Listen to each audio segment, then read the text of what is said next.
Hello बच्चों, क्या हाल चाल, कैसी चल रही है पढ़ाई। तो आज के इस वीडियो में हम लोग डिस्कस करने वाले हैं AIEEE 2007 का पेपर और ये पार्ट 3 होने वाला है। इससे पहले हमने टोटल 15 क्वेश्चन डिस्कस किए थे एंड हर एक क्वेश्चन में हमने देखा कि कुछ ना कुछ हमें नया सीखने को मिला। तो इस वीडियो से भी तुम्हारा मेन मोटिव यही होना चाहिए कि यार मैं बार बार ये चीज़ बोलता हूँ कि जब ये वीडियो देख रहे हो तो तुम्हारा मेन मोटिव ये होना चाहिए कि तुम कुछ सीख के जाओ यहाँ से, और वो चीज़ सीख के जाओ, उसको याद रखो हमेशा, ताकि इसके बाद दोबारा कभी इस टाइप की चीज़ें तुम्हें दिखे तो तुमसे बन जाना चाहिए। अगर ये मोटिव रख के ये वीडियो को देखते हो तो तुम मचा दोगे फॉर श्योर।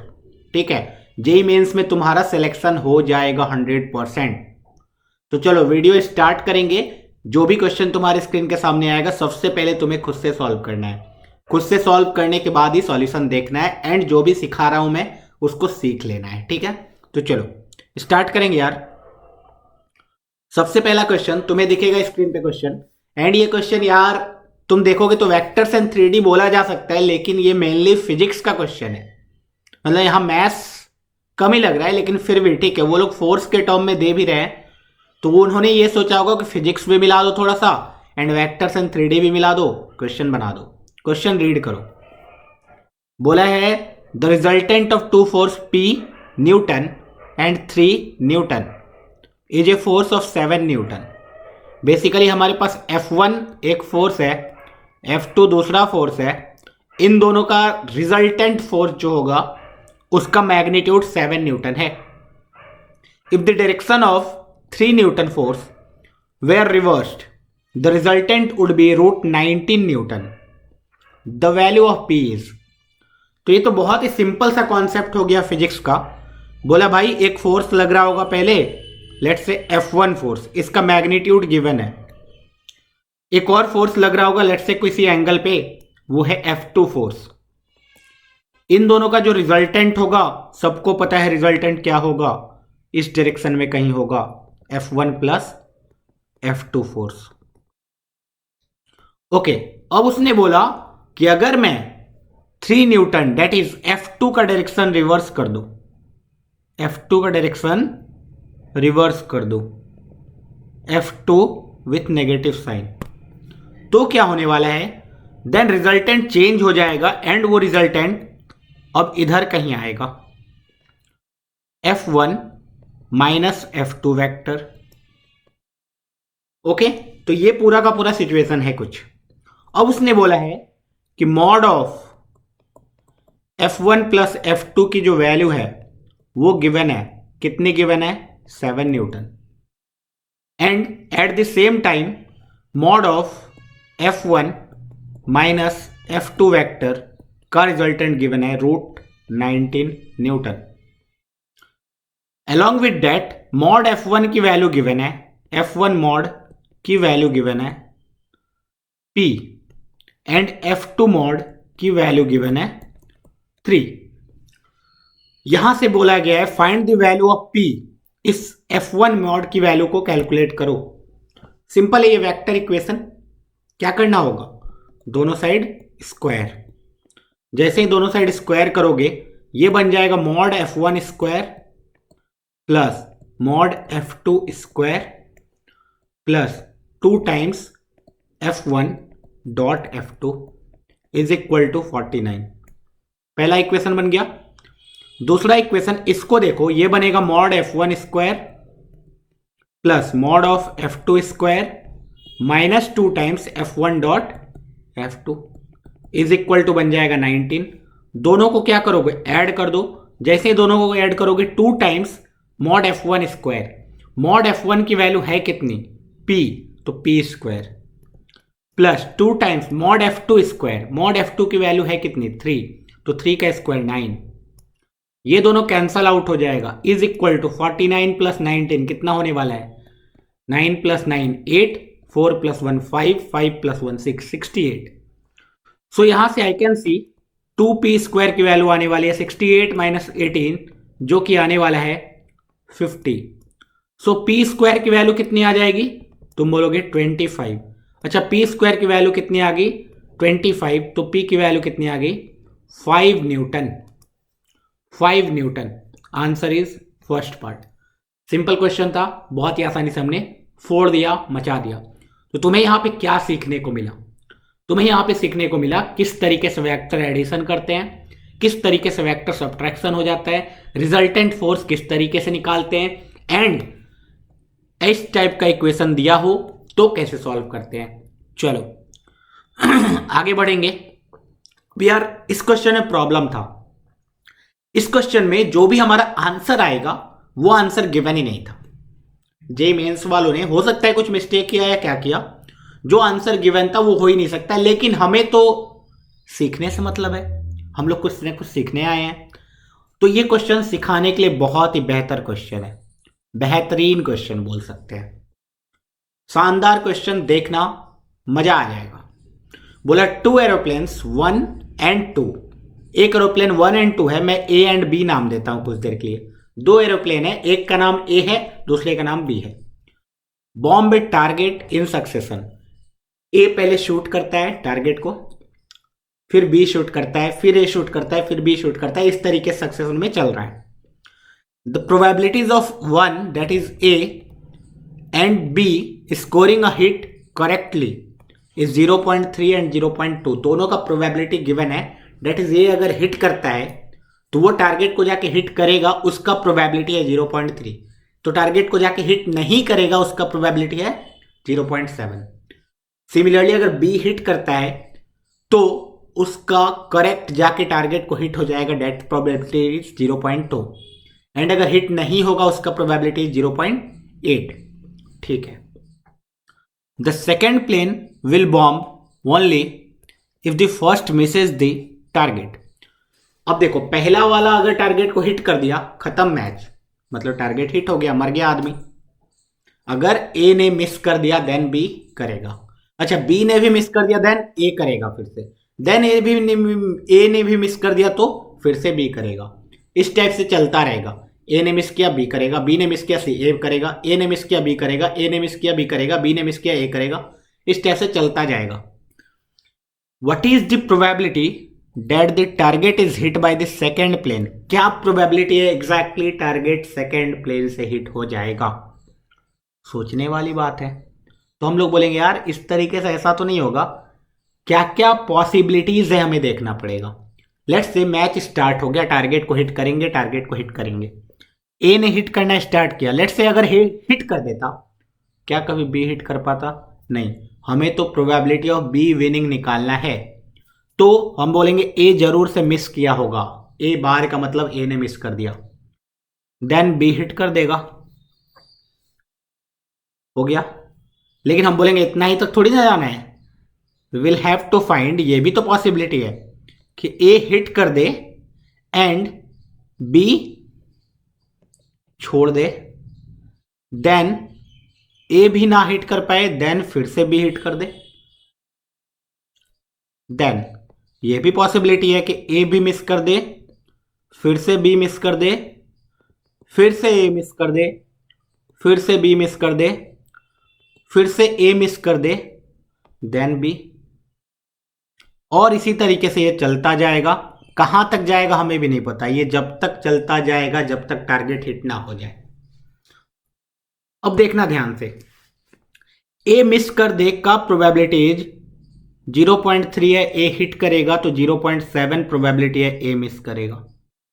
बी हिट करेगा 0.2 प्लस ए मिस करेगा 0.7, बी मिस करेगा 0.8, ए मिस करेगा 0.7, बी हिट करेगा 0.2, ए मिस करेगा 0.7, बी मिस करेगा 0.8, ए मिस करेगा 0.7, बी मिस करेगा 0.8, फिर से ए मिस करेगा 0.7, बी हिट कर देगा 0.2। इसी तरीके से ये चलता जाएगा टिल इन्फिनिटी। अब इसकी वैल्यू कैलकुलेट करके देखेंगे, सब में 0.7 इंटू 0.2 कॉमन रहने वाला है, तो इसको कॉमन निकाल देते हैं। 0.7 मल्टीप्लाइड बाय 0.2 कॉमन आ गया, ब्रैकेट के अंदर जाएगा 1 प्लस 0.7 इंटू 0.8 0.56 प्लस 0.7 इंटू 0.8 0.56, ये भी 0.56 मतलब 0.56 का होल स्क्वायर, एंड इसी तरीके से ये इनफाइनाइट जीपी बन गया। सो आई can say 0.7 into 0.2 0.14 multiplied by infinite GP का sum A divided by 1 minus R 0.56. This is equal to 0.14 divide by 1 minus 0.56 0.44. इसकी वैल्यू आ गई 14/44. दिस इज इक्वल टू 2 7 जा 14 एंड 22. 7/22 लगभग 0.3 के आसपास आता है. कोई भी आंसर 0.3 के आसपास नहीं गिवन था. तो यहां पे मेजर मिस्टेक था जेईई मेंस वालों की तरफ से. उसने आंसर एग्जैक्टली दिया ही नहीं, लेकिन हमें बहुत कुछ सीखने को मिल गया. अब उन्होंने क्या मिस्टेक की, उन्होंने आंसर सिर्फ ये दे दिया 0.7 इंटू 0.2 डेट इज 0.14. खत्म. उन्होंने ये सोचा कि एक बार हिट करेगा और बी, एक बार ए मिस करेगा, दूसरी बार बी हिट कर देगा, और उन्होंने उस सोच के आंसर 0.14 दे दिया.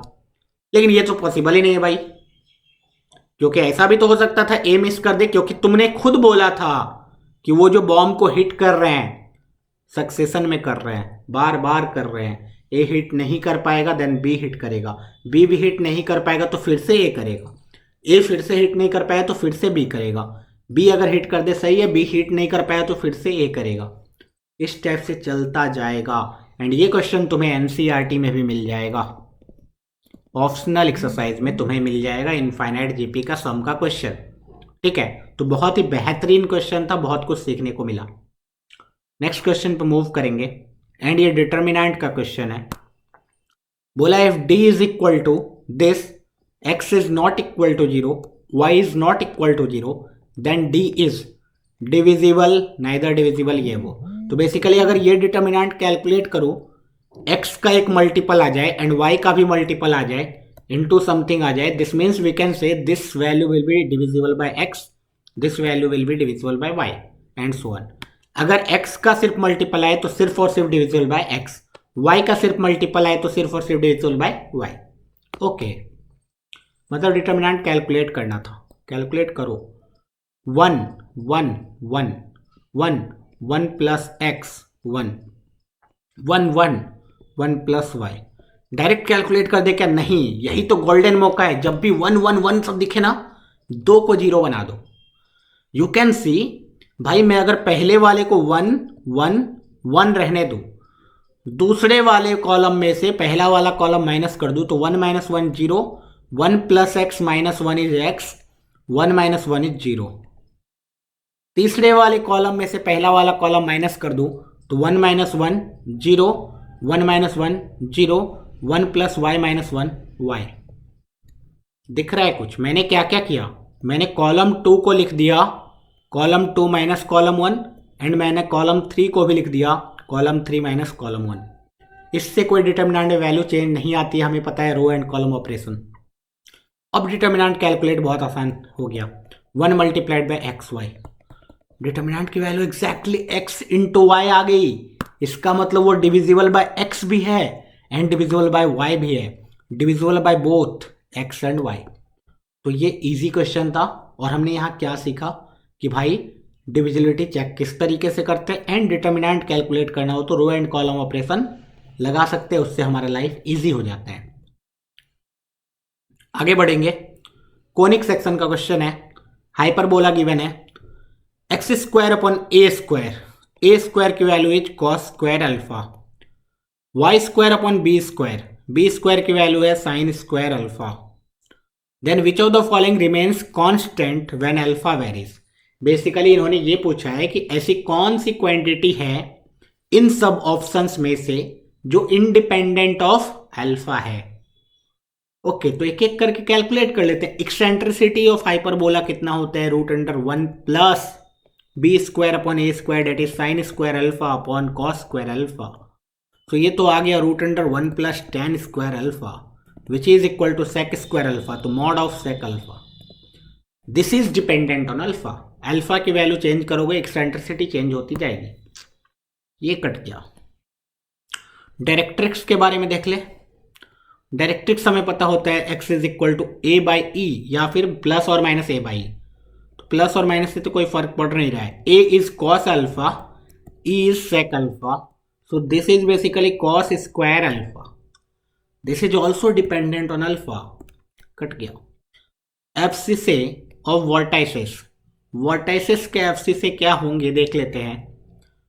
अब देखो, एफसीसेस ऑफ वर्टाइसेस देखने से अच्छा है क्योंकि हमें पता है कि ये a कॉमा 0 होगा. That is a is cos alpha, तो that is dependent on alpha.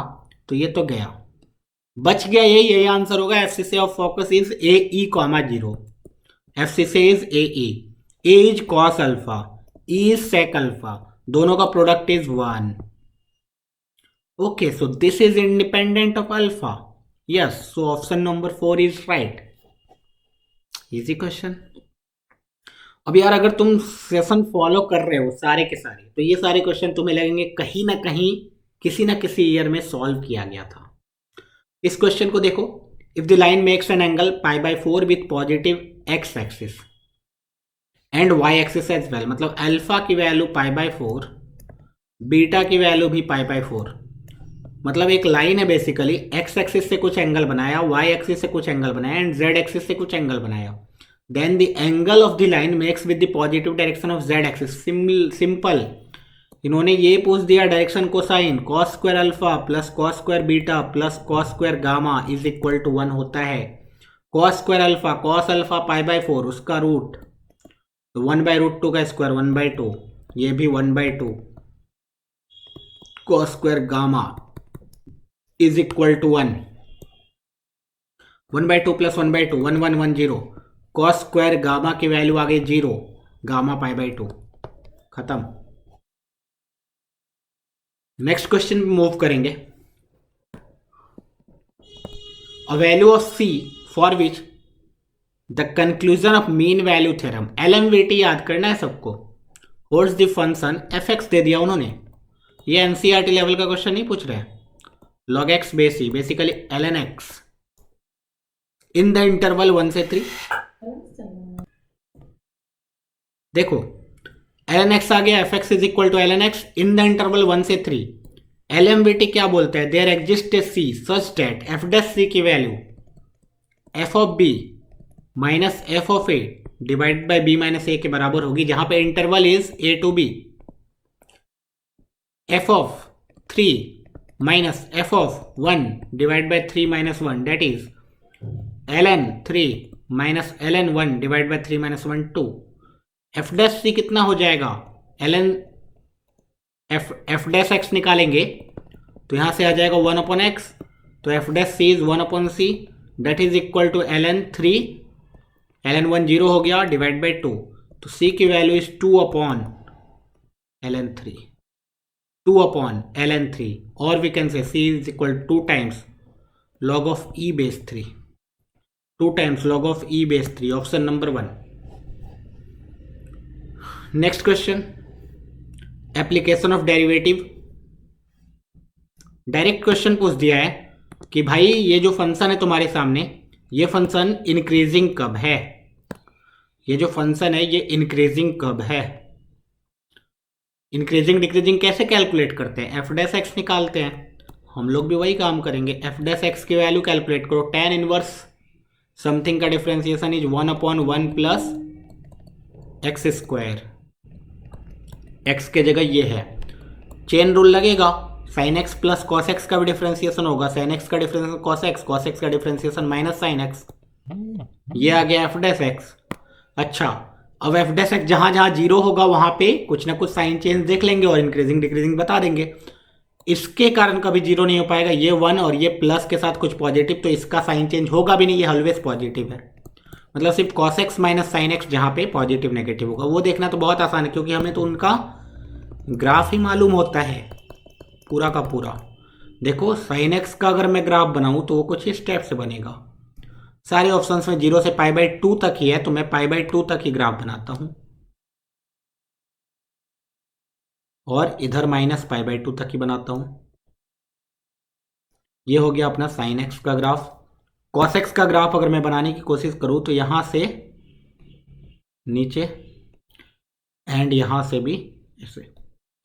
Now I can see cos x minus sine x positive कब है, माइनस π/2 से लेकर के π/4 तक cos x minus sine X is positive, minus π/2 से π/4 तक cos x minus sine X is positive and π/4 से π/2 के बीच में cos x minus sine X is negative. इसका मतलब इंक्रीजिंग पूछा है तो पॉजिटिव कब है, तो आई कैन से माइनस π/2 से π/4, ऑप्शन नंबर 2। क्वेश्चन नंबर 23 ध्यान से देखेंगे। a इज इक्वल टू, ये दिया हुआ डिटर्मिनेंट कुछ मैट्रिक्स, डिटर्मिनेंट ए स्क्वायर का मॉडुलस इज इक्वल 25। अब देखो चालाकी है, मॉड अल्फा। कुछ बच्चे ए स्क्वायर कैलकुलेट कर लेंगे, सच में ए मल्टीप्लाइड बाय ए निकाल के ए स्क्वायर कैलकुलेट कर लेंगे, देन उसका डिटर्मिनेंट निकालेंगे, उनका आंसर सही आएगा, 100% सही आएगा। लेकिन कुछ बच्चे डायरेक्ट ये बोलेंगे दिस इज मॉड ए का whole square is equal to 25। Determinant A निकालने तो आता है, डिटर्मिनेंट ए निकाल लो, 5 से ओपन कर दो, 5 अल्फा minus 0, this is 25 alpha, 25 alpha into 25 alpha is equal to 25 cut गया, alpha square is equal to 1/5, तो alpha is equal to plus और माइनस 1/5, तो मॉड अल्फा की वैल्यू पूछी है तो 1/5। कितना सिंपल हो गया question. Question number 24, the sum of the series 1/2 factorial minus 1/3 factorial plus 1/4 factorial minus this. इस चीज को ध्यान से देखेंगे अप टू इन्फिनिटी, सारे आंसर्स को भी ध्यान से देखेंगे। जैसे आंसर्स को देखेंगे, सारे आंसर्स में e to the power something पूछा गया है भाई, वो summation e to the power something में आ गया, मतलब जरूर यहां से कुछ कनेक्शन होगा। We know only one series जो e to the power x में फैक्टोरियल में आता है, expansion e to the power x is 1 plus x square upon 2 factorial plus x cube upon 3 factorial plus x to the power 4 upon 4 factorial plus x to the power 5 upon 5 factorial, like this till infinity. अगर x के जगह -1 डाल दूं तो यह आ जाएगा 1 - 1 plus 1/2 factorial minus 1/3 factorial plus 1/4 factorial minus 1/5 factorial, and जो चाहिए वही, ये चाहिए हमें, इसकी value e to the power -1 के बराबर है, ऑप्शन नंबर 2। आसान क्वेश्चन, आसान क्वेश्चन, आसान क्वेश्चन। जिसको ये एक्सपेंशन मालूम होगा वो फटाक से कर देगा इस क्वेश्चन को। चलो 25th क्वेश्चन पे मूव करेंगे एंड ये आज का आखिरी क्वेश्चन होने वाला है। If you vector that is u cap and v cap are unit vectors, theta is the angle between them, then 2u vector into 3u vector is a unit vector for कितने theta. तो तुम सोचो 2 times u cap 3 times v cap का modulus निकालना है। This is 3 into 2 6 into u cap cross v cap, so this is equal to 6 into mod u cap mod v cap into sin theta. इसकी value 1 होनी चाहिए, mod you cap 1 है, mod we cap 1 है, sine theta की value 1/6 है। Theta की value infinite हो सकती है, यहां पे बच्चे फंस जाएंगे, लेकिन उसने बोला है theta is acute angle. Theta क्या है, u एंड v के बीच का एक्यूट एंगल। एक्यूट एंगल क्या होता है, 0 से π/2, 0 से π/2 में साइन 1 होता है, इसका मतलब 1/6 एक ही बार आ पाएगा for only 1 theta, exactly 1 value of theta, option number 4। तो यार हमने 10 क्वेश्चन सॉल्व किए एंड हमने देखा कि कितनी चीजें सीखने को मिलती है हमें। ये जो पेपर सॉल्व करने का मेन मकसद यही है कि तुमने सिलेबस कंप्लीट कर लिया, अब जेईई मेंस की फाइनल रिवीजन कर रहे हो, ये पेपर देख रहे हो तुम। ये जब पेपर देखोगे तो तुम्हें एक ही वीडियो में मल्टीपल चैप्टर्स का रिवीजन एक ही बार में हो जाएगा। 1.5 के स्पीड में देखते हो तो अगर 10, 15, 20 मिनट का क्वेश्चन वीडियो है तो 15 मिनट में तुम देख लोगे। 15 मिनट में तुमने 10 चैप्टर का रिवीजन कर लिया एक ही बार में। तो अगर तुमने सारे PYQ के वीडियो देख लिए तो तुम जब जेईई मेंस में बैठोगे तुम्हें कुछ भी नया नहीं लगने वाला है, एक एक कॉन्सेप्ट तुम्हें ऑलरेडी आते होंगे एंड तुम वहाँ मचा दोगे। तो अगर तुम यहाँ तक पहुँच चुके हो तो वीडियो को लाइक करके जरूर जाना। वीडियो को लाइक करने के बाद चैनल को सब्सक्राइब भी करना अगर नहीं किया है तो, एंड दोस्तों के साथ शेयर भी करो ताकि तुम्हारे साथ साथ तुम्हारे दोस्तों का भी फायदा हो। ठीक है, चलो पढ़ते रहो, मचाते रहो। All the best.